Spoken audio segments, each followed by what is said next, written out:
আগামীকাল প্রধানমন্ত্রী তারেক রহমানের মৌলভীবাজার সফরের বিস্তারিত জানাতে শ্রীমঙ্গলের ভিক্টোরিয়া উচ্চ বিদ্যালয় মাঠ থেকে সরাসরি যুক্ত হচ্ছেন সহকর্মী আব্দুল আহাদ।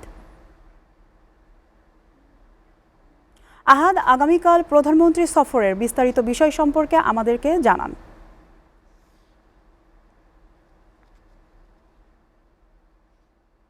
আপনারা জানতে পেরেছেন যে আগামীকাল সিলেট সফরে আসছেন প্রধানমন্ত্রী তারেক রহমান। তিনি মূলত ফ্যামিলি কার্ডের উদ্বোধন অনুষ্ঠানেই তিনি সিলেট সফরে আসছেন। প্রথমে আমি এখন যেখানে দাঁড়িয়ে আছি শ্রীমঙ্গলের ভিক্টোরিয়া উচ্চ বিদ্যালয় যে মাঠটি রয়েছে এখানে আসবেন দুপুর 1টার সময়। এখানে এসে তিনি 152টি পরিবারের মধ্যে ফ্যামিলি কার্ড বিতরণ করবেন এবং একটি জনসমাবেশে তিনি মূলত এখানে একটা বক্তব্য রাখার কথা রয়েছে এমনটি আমরা জানতে পেরেছি।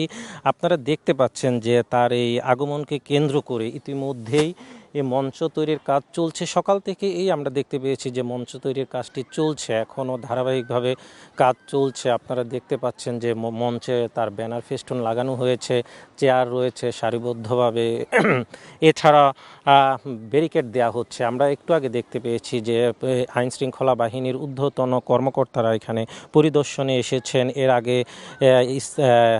পরিবার কল্যাণ ও মহিলা ও শিশু বিষয়ক মন্ত্রী ডাক্তার AJM জাহিদ হোসেনও এসেছিলেন সার্বিক পরিস্থিতি পর্যবেক্ষণ করতে। এছাড়া আপনারা দেখতে পাচ্ছেন যে নেতাকর্মীরা রয়েছে, কাজ করছে এখানে। আইন শৃঙ্খলা পরিস্থিতির কথা যদি আমি বলতে চাই, যে আমরা যখন ঢাকা থেকে শ্রীমঙ্গলের উদ্দেশ্যে যাত্রা শুরু করি, শ্রীমঙ্গলে প্রবেশের পর আমরা রাস্তার মোড়ে মোড়ে আইন শৃঙ্খলা বাহিনীকে দেখতে পেয়েছি, আর্মি সদস্যদের দেখতে পেয়েছি, অতিরিক্ত আইন শৃঙ্খলা বাহিনী সদস্যদের মোতায়েন করা হয়েছে এমনটি আমরা জানতে পেরেছি। আপনারা দেখতে পাচ্ছেন যে তারেক রহমানকে এই আগমনকে কেন্দ্র করে নেতাকর্মীরা এই মাঠে আসছেন।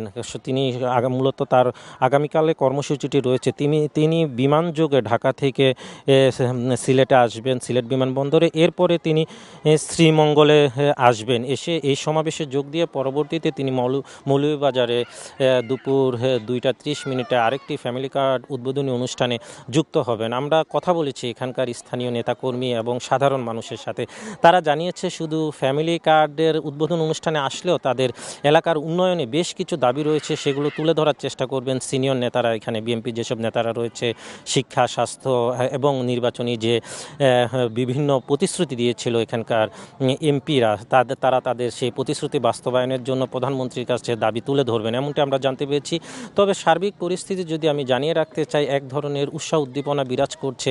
তারেক রহমানকে নিজ চোখে দেখবেন এবং তার এই উন্নয়ন এবং তার বক্তব্য শুনবেন এবং আগামীতে দেশ পরিচালনায় স্থানীয় নেতাকর্মীদের দিক নির্দেশনা দিবেন, তারা সেই অনুযায়ী কাজ করবেন এমনটি আমাদেরকে জানিয়েছেন স্থানীয় নেতাকর্মীরা। এই ছিল সিলেটের শ্রীমঙ্গল থেকে আমার কাছে সর্বশেষ। আব্দুল আহাদ, আপনাকে ধন্যবাদ।